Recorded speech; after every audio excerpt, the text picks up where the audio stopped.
देवी नारायणी नमो नमः। ब्रह्मटुंड महाकाय सूर्यकोटि संप्रभा निर्विघ्न नमः देव शुभकार्येषु सर्वदा।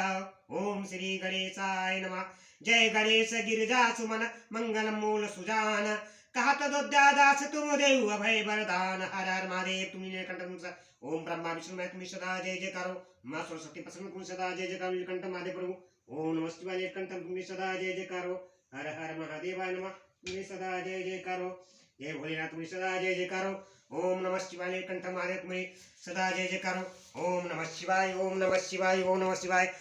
कंठे यस्य विराजते ही गरल गंगा जलम मस्तके भावे अंगे गिरिराज रजत तन एजा भवानी पतियं नंदीश कंद गणराज सहित श्री विश्वनाथ प्रभु काशी मंदिर स्ततोखिल गृह दयात सदा मंगलम कपूर गौरम करुवामुतारम संसार सारम भुजगेंद्रहारम सदा वसंतम हितारविंदे भवम भवानी सहितम नमामि। करिदंडवत सुप्रेम धिजि शिव सनख मुख कर जोरी विनय करत गदगद स्वर सौज घोर गति मोरी। हर नमः सदा नीलकंठ महादेव प्रभु। ओम नमः शिवाय। हर नमः सदा जय करो। अखंड नंद बोधाय शिष्य संताप हरणे सच्चिदानंद रूपाय तस्मै श्री गुरुवे नमः। अखंड मंडलाकारं व्याप्त येन चराचरं पददर्शितेन तस्मै श्री गुरुवे नमः। अज्ञानतिमिरादस्य ज्ञाननचसकालाय चक्षुर्मृतं येन तस्मै श्री गुरुवे नमः। गुरुर्ब्रह्मा गुरुर्विष्णु गुरुर्देवो महेश्वरः गुरुर्साक्षात् परब्रह्म तस्मै श्री गुरुवे नमः। गुरुमाता सदा जय जय नीलकंठ महादेव प्रभु। ओम नमः शिवाय नीलकंठ महादेव सदा जय जय नीलकंठ महादेव प्रभु। ओम नमः शिवाय ओम नमः शिवाय ओम नमः शिवाय। महादेव तुम्हें सदा जय जय नीलकंठ प्रभु। महादेव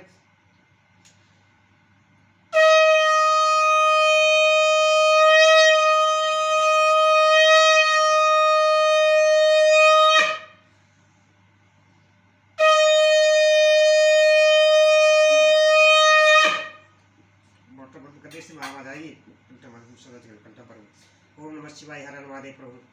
जय नीलकंठ महादेव तुम्हें सदा जय जय करो। नमः शिवाय ओम नमः शिवाय ओम नमः शिवाय। हर हर महादेव प्रभु। मैं यूट्यूब चैनल के माध्यम से श्री शिव महापुराण कथा सुनाने जा रहा हूँ। रुद्र संहिता से जो कल कथा मैंने सुनाई थी यूट्यूब माध्यम से, सती की तपस्या संतुष्ट देवताओं को कैलाश में जाकर भगवान शिव का स्वेतन करना, जो आज मैं कथा सुनाने जा रहा हूँ यूट्यूब माध्यम से। ब्रह्मा जी का रुद्रदेव से सती के साथ विवाह करने का अनुरोध श्री विष्णु द्वारा अनुमोदन और रुद्र की इसके लिए स्वाकृति। जो भी इस कथा को सुनेगा, लाइक करेगा, कमेंट करेगा, उस पर भगवान सदाशिव कृपा बनाए रखेंगे और कलयुग के सारे पाप भाग जाएंगे। हर हर महादेव पूरी सदा जय जयकार। ब्रह्मा जी कहते हैं कि विष्णु आदि देवताओं द्वारा की हुई उस स्तुति को सुनकर सबकी उत्पत्ति के हेतुभूत भगवान शंकर बड़े प्रसन्न हुए और जोर से हंसने लगे। मुझे ब्रह्मा और विष्णु को अपनी अपनी पत्नी के साथ आया हुआ देख ब्रह्मा जी ने महादेव जी ने हम लोगों से यथोचित वार्तालाप किया और हमारे आगमन का कारण पूछा। रुद्र बोले कि हे हरे विधे तथा हे देवताओं और महर्षियों, आज निर्भय होकर यहाँ आपने आने का ठीक ठीक कारण बताओ। तुम लोग किस लिए यहाँ आए हो और कौन सा कार्य आ पड़ा है, वह सब मैं सुनना चाहता हूँ, क्योंकि तुम्हारे द्वारा की गई स्तुति को मेरा मन बहुत प्रसन्न है। मुने महादेव जी के इस प्रकार पूछने पर भगवान विष्णु की आज्ञा से मैंने वार्तालाप आरंभ किया। मुझ ब्रह्मा ने कहा कि देव महादेव करुणा सागर प्रभु, हम दोनों इन देवताओं और महर्षियों के साथ जिस उद्देश्य से यहाँ आए हैं उसे सुनिए। भद्रजब विशेषता आपके ही लिए हमारा यहाँ आगमन हुआ है, क्योंकि हम तीनों सारथी हैं। सृष्टि चक्र के संचालन रूप प्रयोजन की सिद्धि के लिए एक दूसरे के सहायक हैं।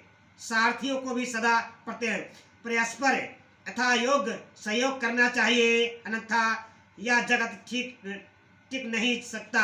महसर कुछ ऐसे असुर उत्पन्न होंगे जो मेरे हाथ से मारे जाएंगे। कुछ भगवान विष्णु के और कुछ आपके हाथों में नष्ट होंगे। महाप्रभु, कुछ असुर ऐसे होंगे जो आपके वीर से उत्पन्न हुए पुत्र के हाथ से ही मारे जा सकेंगे। प्रभु, कभी कोई बिरले ही असुर ऐसे होंगे जो माया के हाथों द्वारा वध को भी प्राप्त होंगे। आप भगवान शंकर की कृपा से ही देवताओं का सदा उत्तम सुख प्राप्त होगा। घोर असुरों का विनाश करके आप जगत को सदा स्वास्थ्य एवं अभय प्रदान करेंगे। अथवा यह भी संभव है कि आपके हाथ से कोई भी असुर न मारे जाएं, क्योंकि आप सदा योग युक्त रहते हुए भी राग देश से रहित हैं तथा एकमात्र दया करने में ही लगे रहते हैं। इस आदि वे असुर भी आधारित हो आपकी दया से अनुग्रहित होते रहे हैं। जो भी सृष्टि और पालन का कार्य कैसे चल सकता है। अतः वृषभ ध्वज आपको प्रतिदिन सृष्टि आदि के उपयुक्त कार्य करने के लिए उद्यत रहना चाहिए। यदि सृष्टि पालन और सहाय रूप कर्म न करने हो तो हमने माया से जो भिन्न भिन्न शरीर धारण किए हैं उनकी कोई उपयोगिता अथवा यथोचित ही नहीं है। वास्तव में हम तीनों एक ही है कार्य, हम तीनों ही एक ही हैं, कार्य के भेद से भिन्न भिन्न देह धारण करके स्थित हैं। यदि कार्य भेद न सिद्ध हो तब तो हमारे रुद्र रूप भेद का कोई प्रयोजन नहीं है। देव एक ही परमात्मा महसर तीन स्वरूपों में ही अभिव्यक्त हुए हैं। इसी रूप भेद से ही उनकी अपनी माया ही कारण है। वास्तव में प्रभु स्वतंत्र हैं। वे लीला के उद्देश्य से ही ये सृष्टि आदि कार्य करते हैं। भगवान श्री हरि उनके बाएं अंग से प्रकट हुए हैं। मैं ब्रह्मा उनके दाएं अंग से प्रकट हुआ हूँ और आप रुद्रदेव उन सदाशिव के हृदय से अभिभूत हुए हैं। अतः आप ही शिव के पूर्ण रूप है। प्रभु, इसी प्रकार अभिमन्यु रूप होते हुए भी हम तीन रूपों में प्रकट हुए हैं।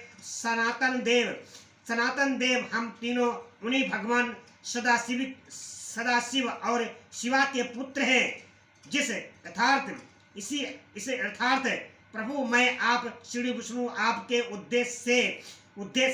आपके आदेश से प्रसन्नता पूर्वक लोक की सृष्टि और पालन के कार्य कर रहे हैं तथा कार्य कारणवश संतृप्त भी हो गए हैं। अतः आप भी विश्व हित के लिए तथा और देवताओं को सुख पहुंचाने के लिए एक परम सुंदरी रामायणी को भी अपनी पत्नी बनाने के लिए ग्रहण करें।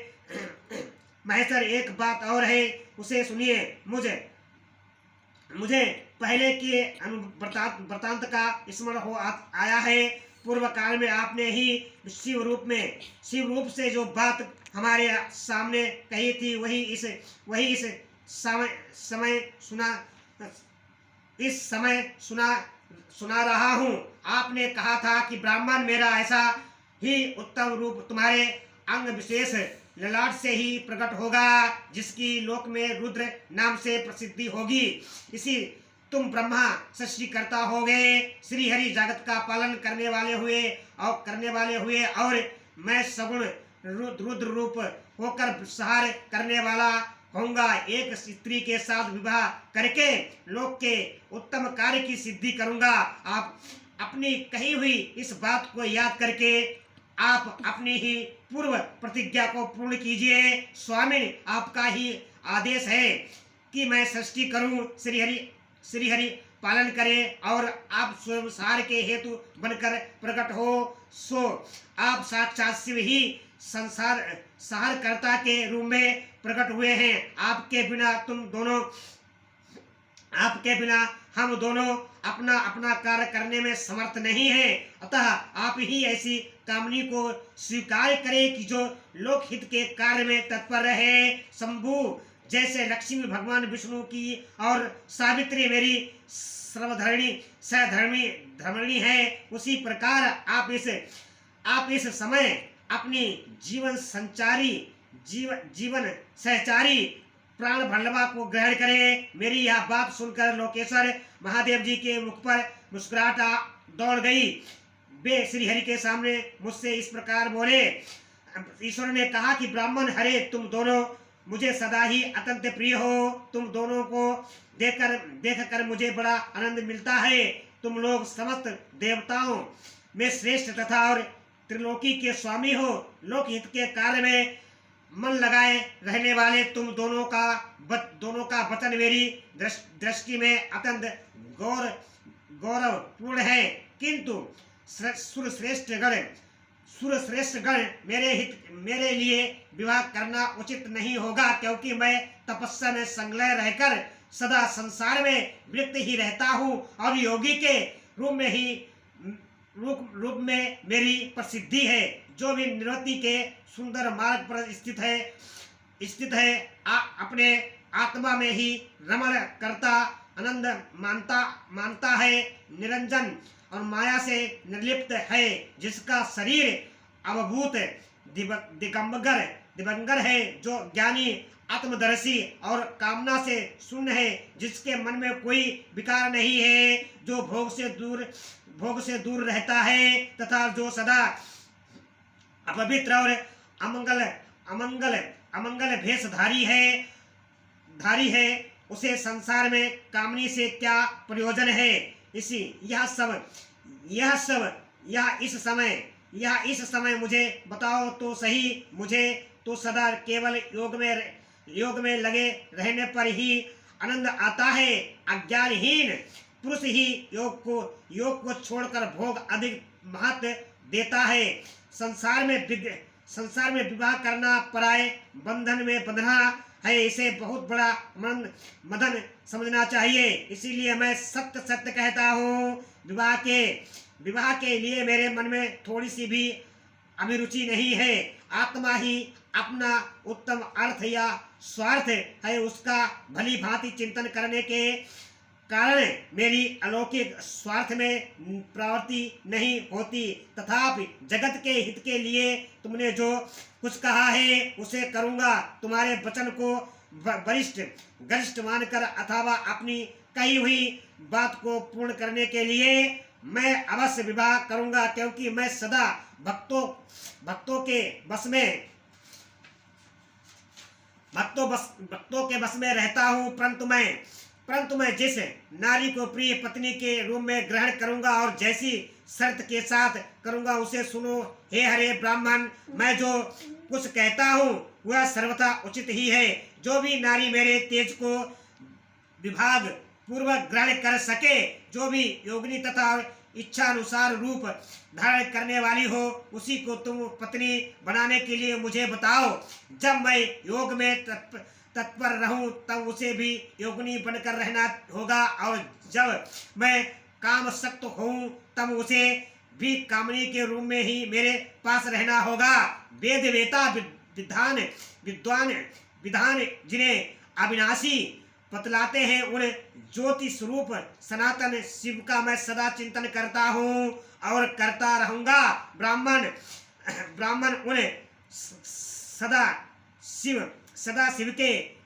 शिव के चिंतन में जब न लगा हूँ, तभी उसे भामिनी के साथ में समागम कर सकता हूँ। जो मेरे शिव चिंतन में विघ्न डालने वाली होगी वह जीवित नहीं रह सकती, उसे अपने जीवन से भी हाथ धोना पड़ेगा।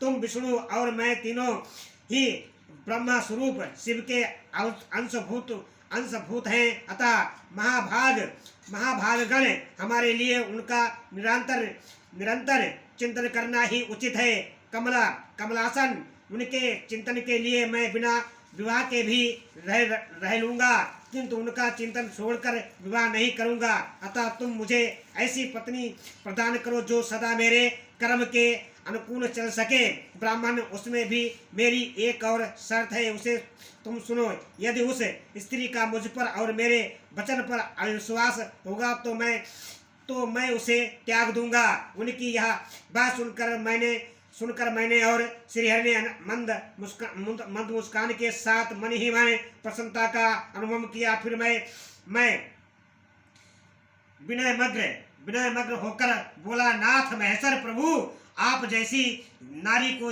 खोज आरंभ की है, वैसे ही स्त्री विषय में मैं आपको प्रसन्नता पूर्वक कह रहा हूँ। साक्षात सदाशिव की धर्म पत्नी जो उमा है, वे ही जगत का कार्य सिद्ध करने के लिए भिन्न भिन्न रूप में प्रकट हुई हैं। प्रभु सरस्वती और लक्ष्मी, ये दो रूप धारण करके वे पहले ही यहाँ आ चुकी है। इनमें लक्ष्मी तो श्री विष्णु की प्राण भल्लवा हो गई हैं और सरस्वती मेरी अब हमारे लिए वे तीसरा रूप धारण करके प्रकट हुई हैं। प्रभु लोकहित का कार्य करने की इच्छा वाली देवी शिवा दक्ष पुत्री के रूप में अवतरणी हुई है।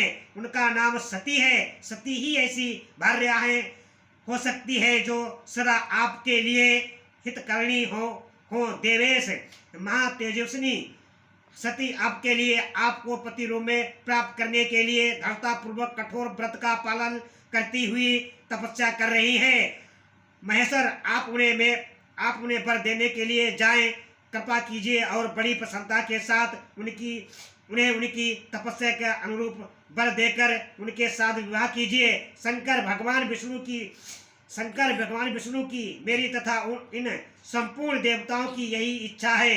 आप अपनी शुभ दृष्टि से हमारी उस इच्छा को पूर्ण कीजिए, जिससे आप आदर पूर्वक इस उत्सव को देख सके। ऐसा होने से तीनों लोक में सुख देने वाला परम मंगल होगा और सबकी सारी चिंता मिट जाएगी, इसमें संशय नहीं है।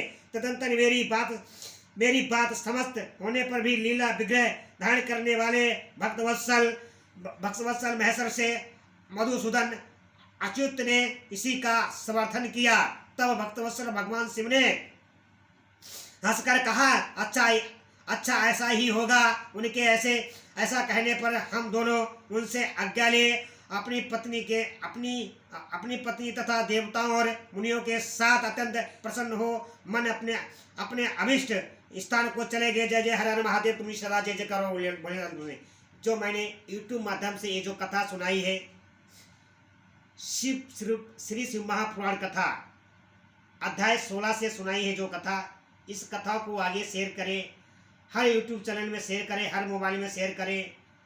जो भी मेरा YouTube चैनल पहली बार देखने के बाद में इसको लाइक करें, कमेंट करें और घर घर ये कथा पहुंचाए। हर हर महादेव, तुम्हारी सदा जय जयकार नीलकंठ महादेव प्रभु। ओम नमः शिवाय, हर हर महादेव प्रभु। ओम नमः शिवाय, ओम नमः शिवाय, ओम नमः शिवाय, ओम नमः शिवाय।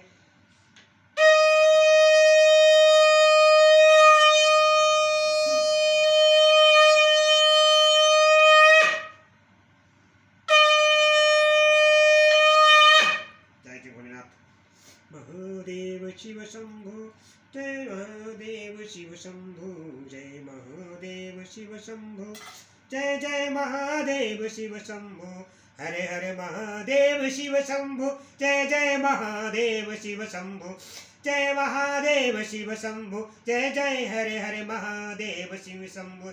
श्री गुरु चरण सरोज रज निज मन मुकुर सुधारी, भरनहु रघुमल विमल जसु जोदायक पलुचारी। बुद्धिहीन तनु जानिके सुमरहु पवन कुमारे, बल बुद्धि विद्या देव मोहि हरहु कलेश विकार। शंकर तुम्हारी सदा जय करो। ओम नमः शिवाय। ओम त्र्यंबकं यजामहे सुगंधिं पुष्टिवर्धनम् उर्वारुकमिव बन्धनान् तारकाणां सदा जय जय नीलकंठ महादेव प्रभु। हर हर महादेव, सदा जय जयकार नीलकंठ महादेव प्रभु।